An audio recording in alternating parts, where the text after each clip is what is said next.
Hello, hello, hello, and welcome to My Empty Hands, a podcast typically about Kempo.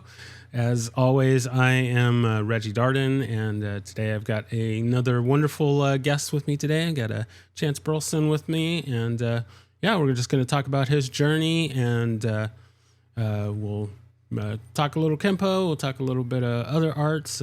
Sure, we're going to also talk some jiu-jitsu, since I'm recent student of Brazilian Jiu-Jitsu, and I understand that Chance has been training with my instructor as well. So we'll certainly get into that. But I usually kind of get into my background.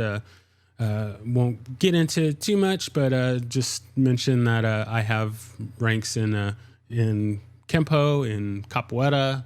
Done a little bit of Taekwondo and Hapkido and some boxing as well. And as just discussed, now a new Brazilian Jiu-Jitsu student as well. So that's the quick version of my story. So we will turn it over to you. How did the martial arts find you? Where did you get started? And we'll just kind of go from there. Sounds good. So, the martial arts found me when I was about 4 years old. My father was a pretty big, iconic Texas karate guy. His story, he started boxing in the Navy when he was obviously very young. Got stationed in Okinawa and started training in traditional Okinawan martial arts. Went to Japan, studied judo, went to the Philippines, studied Kali, and then came back to Texas and then began doing Taekwondo, which is what he was ranked the highest in under Jun Rhee. Oh, very nice. And so I showed up in 1972, and he had already won the first national karate champion in 64, and he'd already had several schools, and he was a real big deal. I didn't understand that. I was just a little kid. I didn't know anything about that. I remember my first memory of martial arts is hearing my dad yell and do a kiai. And I thought it was the funniest thing that I had ever heard in my entire life. I could not stop laughing, and he got so mad at me because I wasn't taking it seriously. And he would, and I would just die laughing. But I mean, I fell in love with it immediately. And you got to understand, in 1978, there weren't a lot of kids that did martial arts. So I was in that kind of Bruce Lee, Chuck Norris. The 18 to 25 males, those are the ones that did martial arts. Karate Kid hadn't happened yet. So I was one of the few kids in the school when the big craze happened with the Karate Kid and Ralph Macchio and the karate movies and all that. And then the huge influx of kids that came in. And I've never done anything but this. I bought my first school from my dad when I was 17, and I'm very not 17 anymore. And so this is all I've ever done, was train in martial arts. I'm very fortunate because I think a lot of the unhappiness that I see in the world is people living lives that they weren't designed to live. In other words, they were born with a certain skill set and gifts, and whatever they've chosen to do with their life does not give them the opportunity to authentically use the skills they were born with. Does that make sense? I think we have a lot of artists that are bookkeepers to pay the bills, like we might even have some mathematicians that are doing graphic design to pay the bills. But when we throw our efforts into doing something that goes against who we really are, I think that causes unhappiness. And I'm very blessed and fortunate because there's nothing I was designed to do better than teach martial arts. It's exactly who I am and kind of like what God made me to be. And I didn't seek it out. It found me. So I'm very fortunate. I know that a lot of people just don't have, they didn't get the luck of the draw. Does that make sense? Yeah. I feel like I was born with like a spiritual trust fund where my life just showed up for me and laid itself out in front of me. And I'm very grateful for that. I'm very grateful because I think one of the other things that makes people truly happy is serving. And pouring ourselves into other people and helping other people. And there's nothing better than running a martial arts school to pour yourself into people and really help them and serve them. I was present in the martial arts during what they call the old guard. So when I was a kid, the old guard was, let's say, Reggie Darden, you run a martial arts school back in the 70s. Right? And you're this great grand poobah, grand master, head of all you survey, and all of your students are lucky to have you. That's the old guard, is that you're a super big deal, and all the little peasants and peons in your school are fortunate to have you in your life. And I remember when martial arts was like that. I was a little kid, but I do remember that. I'm not old school. I'm very new school. And the new school is they're not lucky to have me. I'm lucky to have them. I am lucky that they come in here and place their trust in me and they give me their loyalty and their attention, and it allows me to serve them. Does that make sense? It's like an upside down triangle. I'm not in charge. I'm the, I might look like I'm first, but I'm actually last. My job is to wash feet and to help people and to really, really serve them. And I'm very grateful that my mentors in martial arts have a servant's heart. Does that make sense? Yeah. You can't, the quote unquote master. Well, I don't want to use that term, but the teacher, the leader of the school or the group, they don't get to be that without the students. And there's definitely been a change in the way of thinking over the years in schools. For the better. Oh yeah. I believe, the way it's funny, because I followed some of your stuff and I see some stuff that that you've commented on, and I cannot tell you how much I wish I could change the terminology in our system, because I was born into a system. This is the way it was set up when I showed up, is that 1st through 4th is Mr. or Mrs. 5th, 6th, 7th, and 8th is Master. And then 9th is Grandmaster, and I cannot, and I have not been quiet about how uncomfortable I am with these words. I'm very uncomfortable with it. I still refuse to introduce myself by that title. I won't stop somebody else from saying it, but I'm not going to introduce myself that way.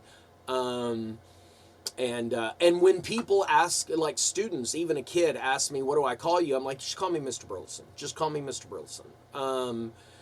Because it feels pretentious. Does that make sense? Yeah.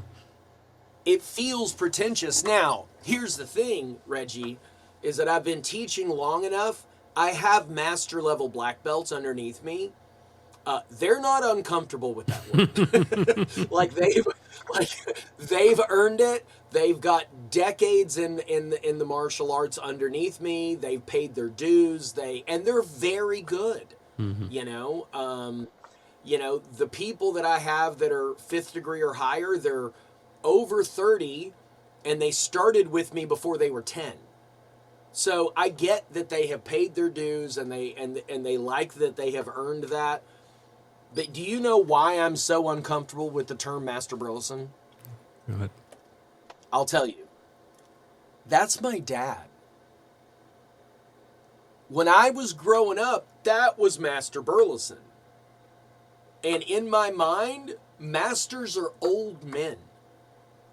And I still don't view myself as an old man yet. I am. I'm totally an old man. But in my mind, I'm not. I'm super young, and I'm, you know what I mean? And so I barely feel like a mister. Does that make sense? Yeah. So that's kind of my standpoint on everything. None of my mentors, like Hanshi Kovar, if you meet him, do you know what he'll say? Hi, I'm Dave Kovar. Like, he won't say his title. You know, Chip Townsend, who's one of my best friends, guy in Abilene, that 14-time world breaking champion, he's a super big deal. Well, I'm Chip. You know what I mean? And these are the people that I look up to. So that's kind of why I behave the way I do. Gotcha. Yeah, I'm not a fan of the whole master, grandmaster term, mainly because there's so much to learn. There's so much knowledge that you gain in the training, just looking at one art. So in Kempo, we have our self-defense techniques, we have our forms, we have our basics, and okay, yes, there is a finite number of those movements, and you could say that, okay, you're gonna master those finite movements.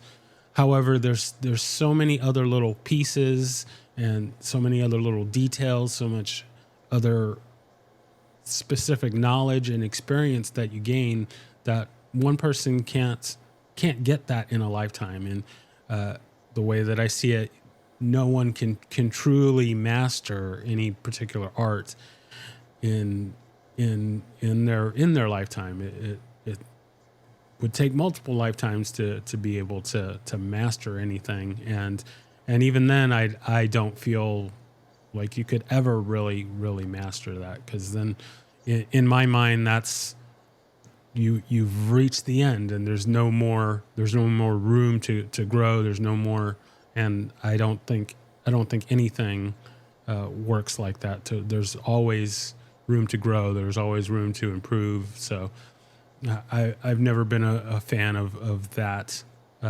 title, just because you can't know everything. You can't truly, quote unquote, master anything. So, but that's. Well, at least you can imagine how I feel, because I still have to use it, and and here's what's funny, Reggie. I have no issue addressing somebody else as master. It's when it's applied to me that it kind of makes me come out of my skin a little bit. Mm-hmm. You know what I mean?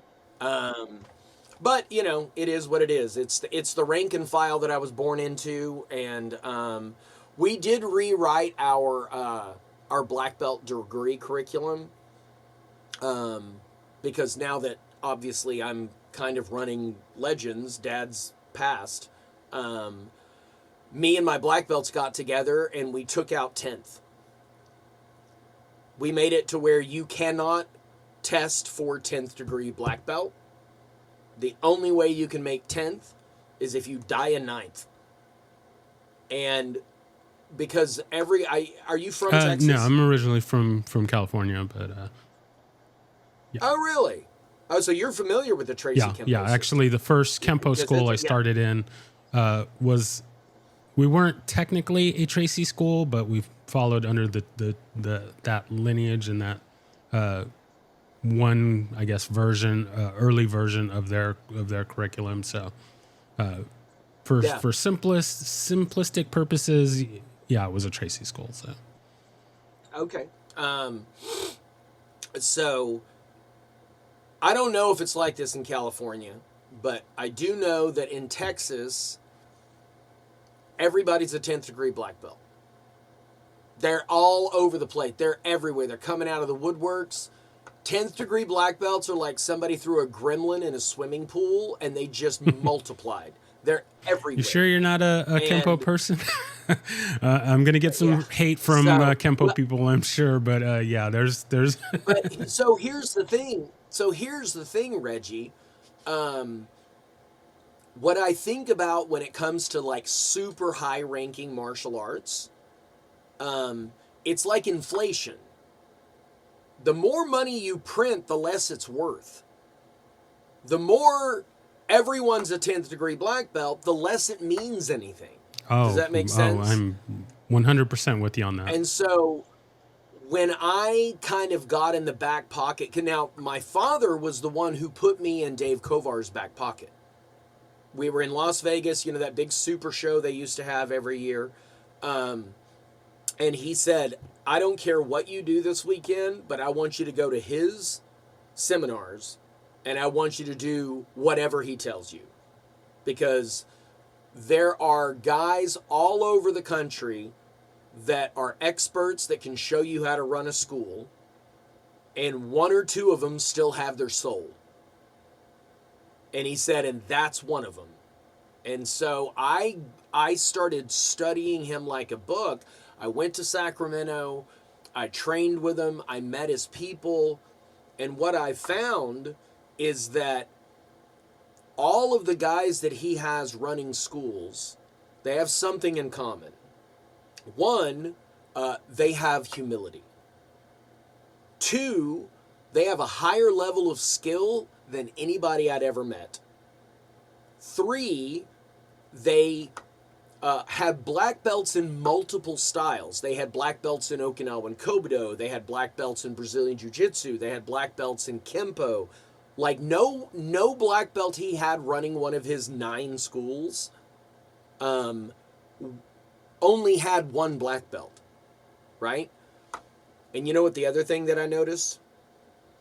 They had fewer degree stripes on their belts than everybody else. Like their 3rd degree and 4th degree was equal to a 6th or a 7th in my world. Does that make sense? And I'm like, oh, I see what they're doing. They're trying to bring back some validity and integrity to the rank of black belt. And when I saw that, I'm like, this is why my dad wants me to be with this organization. And that's why I hang on every word they say. You know what I mean? So you and I are cut from the same cloth when it comes to this. I don't actually get more skilled by embroidering more thread on my belt. It actually doesn't make me any better at all.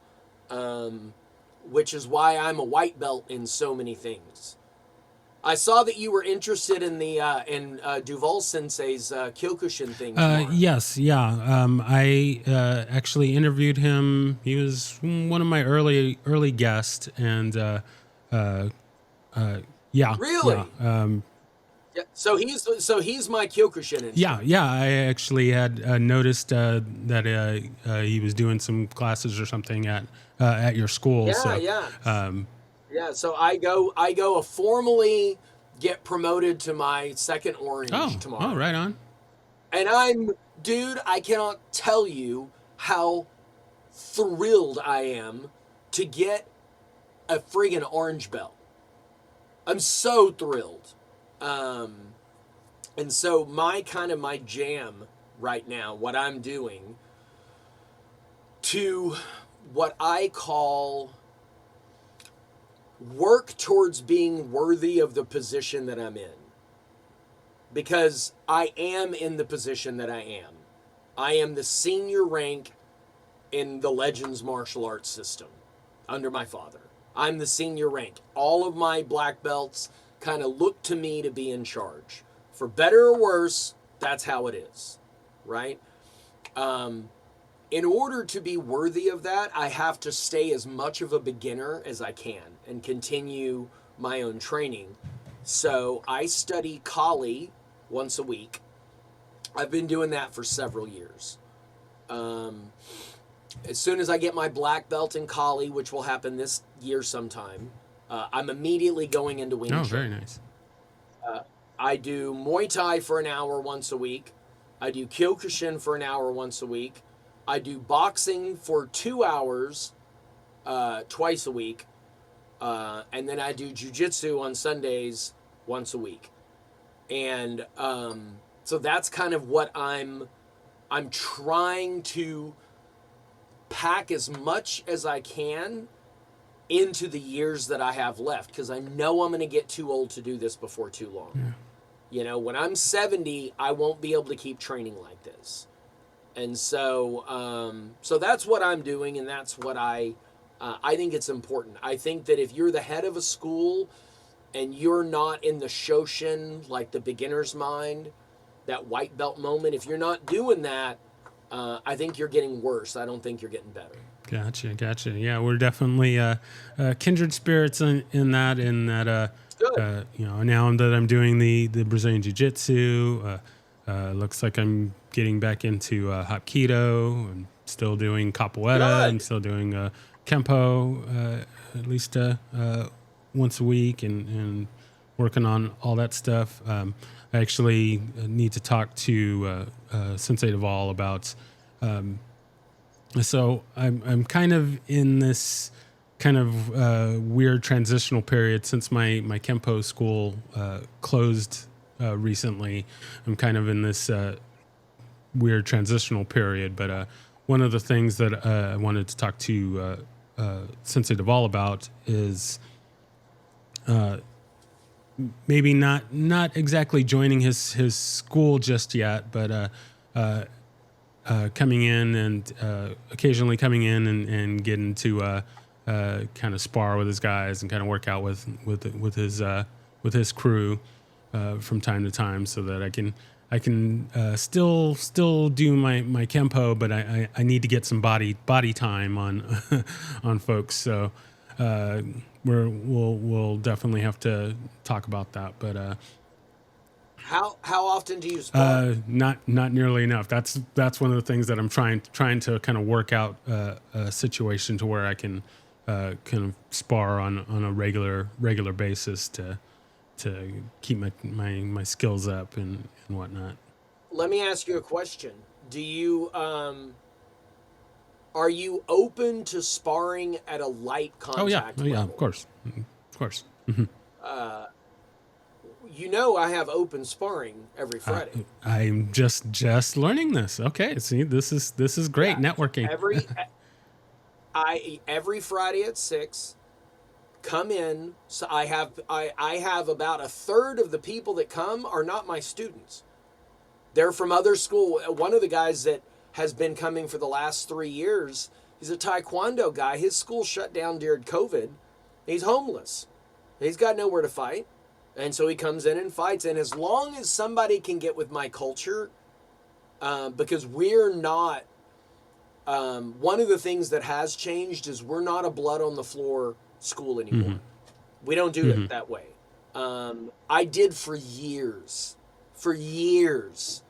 Let's just put it this way. I know how to set broken noses, because I've set my own and I've set many other people's broken noses. And Reggie, I was perversely proud of it. Like, what's wrong with me? Like, I was like, yeah, we're a real karate school, and, you know, and blood everywhere, and, you know, we do, you know, we're real. And then I started training with some people that were really high level from all over the country. And you know what I found out? They don't train that way.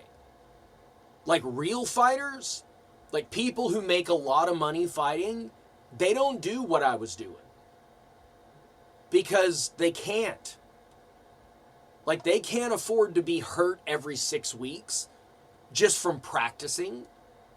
And so I started training with them. I started studying with them, and I realized these guys they're touch pressure in their sparring. They're 30% at most hitting each other. And then I started really, really honestly watching a lot of podcasts and finding out that when you spar at that kind of level, psychologically, you've engaged your sympathetic nervous system and put yourself in that fight or flight. Well, guess what? You don't retain what happens because your brain is not in a play state. It's not in a flow state. But when you and I are just barely tagging each other and moving around, in that playful mindset, you actually retain the skill you get. And you can show up every single Friday and do it because you're not hurt. And so that's our culture. Now, we've had some people come in and spar with us, and I've been like, listen, if you don't change what you're doing, you can't come back and spar. Because not only do we not do that, but my people will hurt them. Like, they'll get hurt because we have some really good fighters here. And so as long as that's something that you could get with and you don't have a problem hitting and kicking light, that's what we do. Very nice. Yeah. Would love to have. We'll definitely get hooked up on that and get going on that. Hold on, I gotta scratch my foot.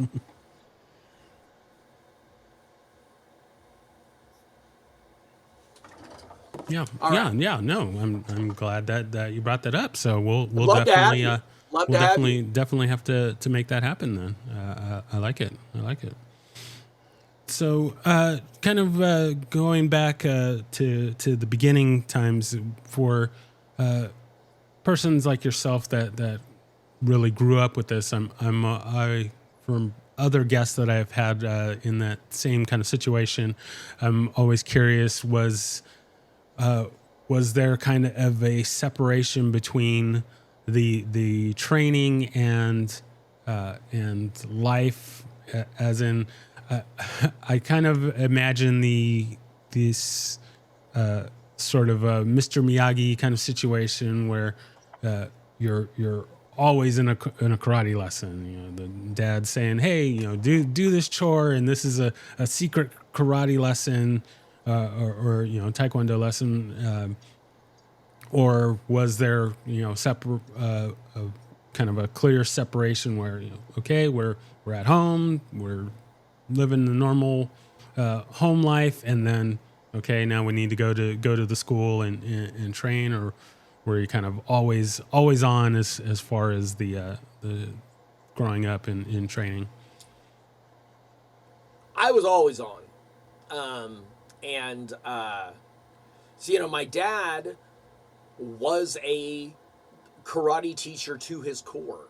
Like, that's what he did, right? And now maybe my sister would give you a very different answer to this question because she was not a karate person. And so my reality was that, yes, I mean, he didn't make me paint houses and fences and wash and wax cars. But yeah, he would drag me out of bed at, 4 o'clock in the morning to hit the tie pads. And, I still remember I was, 9 or 10 years old. And I walked through the gate, the fence, and my dad was hiding around the side and jumped out and scared me. It scared me to death. Like, obviously, I was 9 or 10 years old. I was terrified, right? And he said, if you're going to live like a warrior, you have to act like one. And what his point was that I didn't look around the corner to see if there was anything there. And he said, learning how to fight is actually the last resort.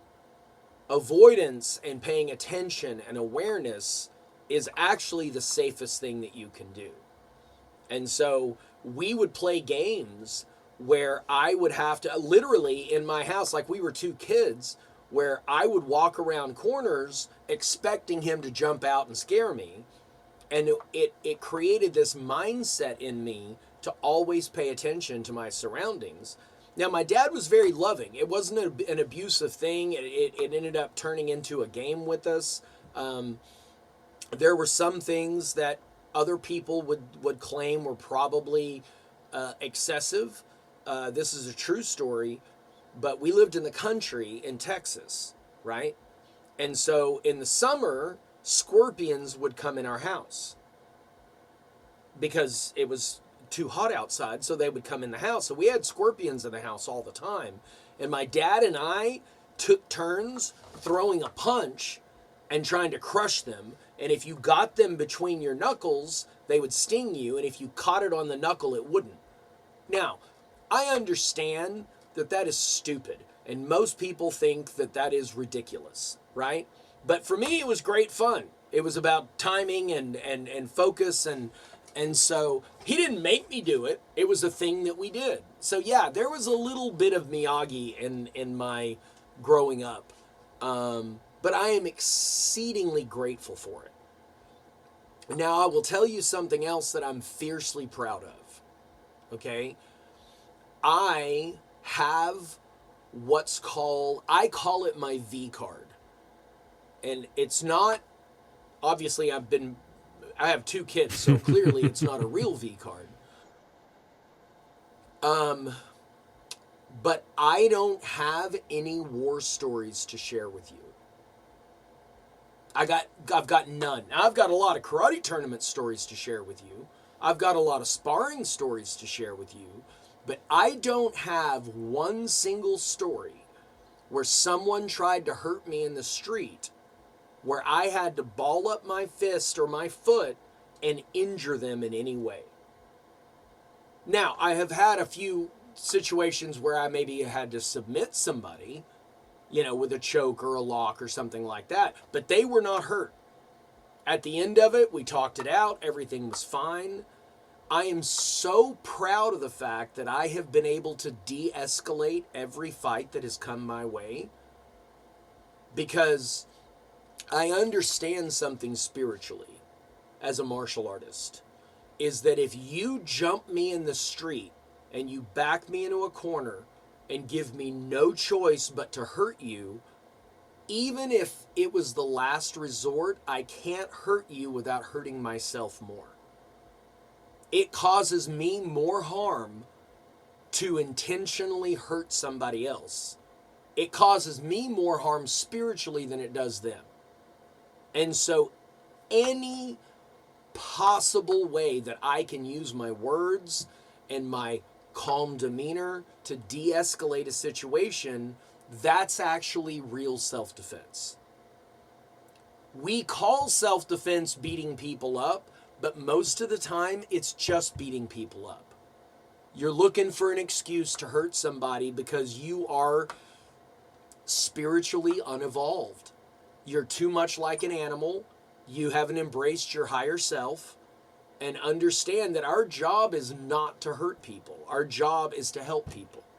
And I'm very proud of that. And I know that sets me apart from a lot of karate guys. I know a lot of karate guys are very proud of the beating people up that they've done. And I'm very proud that I don't have any stories like that. Does that make sense? No, I like it. I'm in the same boat. I've trained a lot of years, but fortunately, I haven't had to apply that very often. So, hardly ever. So, that's Yeah. I wear that as a badge of honor. A badge of honor, right? Yeah. It's funny because I have a saying that, they always say violence isn't the answer, right? Violence isn't the answer until it's the only answer, right? If you see a kid getting pulled in a van, violence is the only answer. There is no discussion. There is no reaching out for help. Violence is the only solution to that problem. If you go into an alley and you see a woman being assaulted, violence is the only answer to that. And so that's why we have to learn how to do it. Because in the rare event that it is the only answer, you better know how to do it.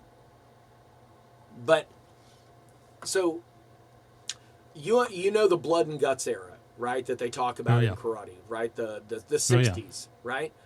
So the guys that you hear about, right?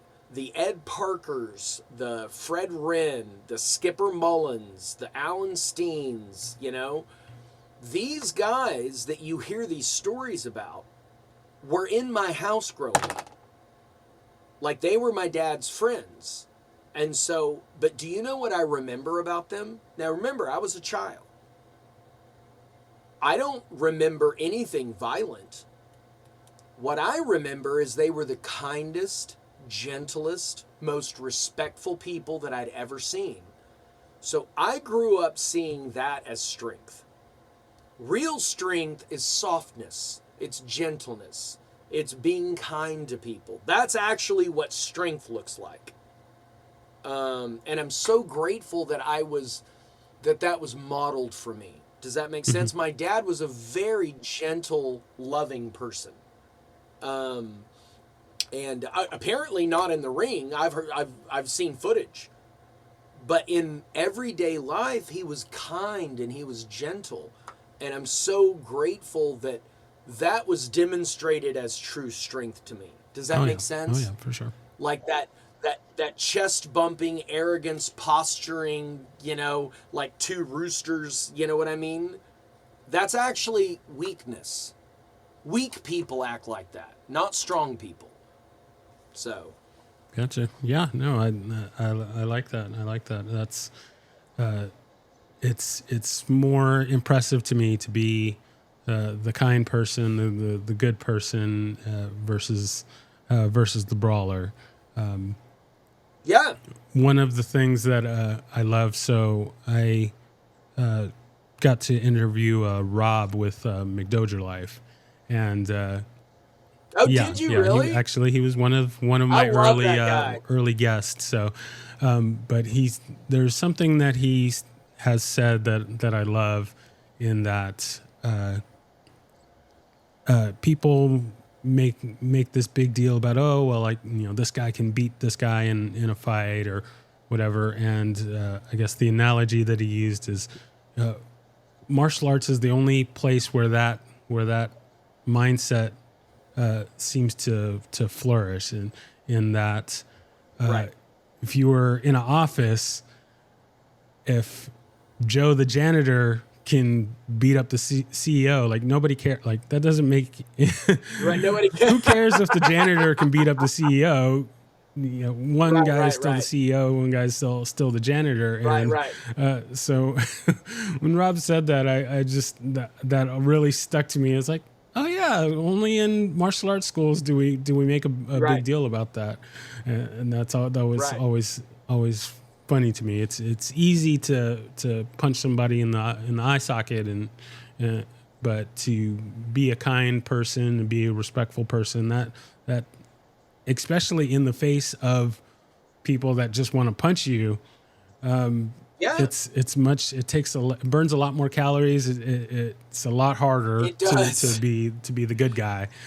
So like, are you strong enough to swallow your pride, apologize when you know you weren't wrong, just so it doesn't escalate? Because that takes a lot of strength to do that, is to master your anger, and it's funny because, when people, and I know you've been in martial arts most of your life, right? Yeah. So, and when people that find out we do martial arts, the very first thing out of their mouth is, "Whoa, don't mess with him." And I'm like, actually, I'm the best person to mess with. I'm the safest guy in the world. You can mess with me all you want, because I won't fight you. Like, we can throw the gloves on and go hit the bags and work out and spar and be friends. Well, I'll be happy to do that. But you can't make me fight you. You can't make me angry enough to hit you. I just won't do it, and that makes me feel really good about myself. You know what I mean? Because, I'm about to do this this girls self-defense thing with these Girl Scouts. I've got about 10 or 15 of them coming in with their families, and I'm going to tell them what I'm about to tell you, is that if you're truly interested in self-defense, learn avoidance. That's actually the best. Once you and I, complete strangers, run into each other on a street, the second the two of us get in an altercation, the odds of us surviving drop dramatically. And it actually doesn't have anything to do with which one of us can fight. Things happen very fast in a street fight, especially in a world with so many blades and guns. Like, if you truly want to survive, don't fight. Don't be there. De-escalate. That's the safest thing you can do. I love the blade. I train in. I've got blades everywhere. I've got them in my car. I've got them everywhere. Right? I'm as fanatical about blades as gun people are about guns. Right? And man, I will feel amazing if I never have to cut anybody my entire life. If I can go to my grave never having cut anybody. But once you're in a knife fight, odds are you're not going to make it. No matter how good you are, you're probably not going to make it. They're going to cut you. They're going to get your neck. They're going to get your, they're going to catch a major artery. And so to really understand that what most people call self-defense is actually just embracing violence. And, violence is the language of people who refuse to communicate. And we see it in the world all around us, Reggie. It's everywhere. Yeah, I agree. All right. Well, since you have kind of a hardest out, we're going to go ahead and move to our lightning round here to get you closed out. So I got a few little questions here. First one being, do you have a favorite technique? Jump, turn, back kick. Very nice. Like it. Right. Do you have a favorite form, or kata, or pumse, or whatever terminology that you guys use? Yeah, I would have to say kankudai. It's a Shotokan form. All right. Very nice. Right. If there is anyone that you could train with, living or dead, I usually did do this question as one question, but I'm splitting it up now. So it is the first part of it is anyone that you could train with, whether you've already trained with them or not, living or dead, non-fictional, real people is the first part of the question, and then the second part of the question is fictional people.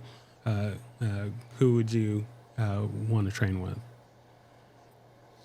I would definitely say this answer would have been different 3 years ago, but now my answer is my dad. He was right there, and I could have trained with him all the time, and he and I were busy raising families and doing business, and I would love to get a couple of hours back training with my dad. But I'm sure anybody with a parent who is deceased would say that,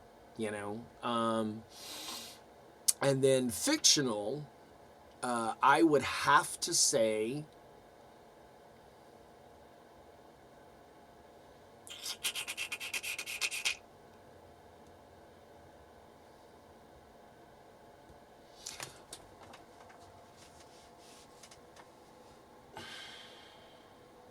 yeah. All right. Miyumoto Musashi was a real history and character, in a real character in history. But I would love to train with the version that we have made him up to be, which is probably not that accurate. Does that make sense? We have a 47 Ronin kind of thing with him where I don't want to train with the historical Musashi. I want to train with what we've trumped him up to be. The mythical figure of Musashi. Oh, yeah. Does that make sense? I like it. And I don't think I want to train with him. I think I want to do a Q&A. I want to do a podcast with him on the Book of Five Rings. Yes. That's what I want to do. I just want to talk to him. Yeah. I like it. Good answer. I like it. All right, so now we are going to move into shameless self-promotion. So now you can plug anything you want or anything that maybe we hadn't talked about that you want to get out there. Now's your chance. You have the floor. I mean, we're definitely going to have to do this again, but and get into many more topics. But go ahead and throw out any plugs or anything that you wanted to say, and then we'll close out for today. Absolutely. So obviously the shameless self-promotion, which is the thing that I'm the worst at. But if you are in the mid-cities and you want to see kind of a good hybrid school, like we're not clearly even in the ballpark of good at jiu-jitsu as my jiu-jitsu teacher is, who's also in Hearst, right? If you want to do jiu-jitsu, you need to go to Renzo Gracie, right? But let's say you don't know what you want to do, right? You just don't, you can't pick a food, so you want to go to a world buffet where they do a little of this and a little of this and a little of this and a little of this, then Legends is a school for you. We do some Muay Thai, we do some Kali, we do some karate, we do some Taekwondo, we do some Jiu-Jitsu. We don't do a whole bunch of any of it. But that's kind of how our system evolved. My dad was like that my whole life. Very much a jack of all trades school, but we have a great kids program, and we don't hire from outside.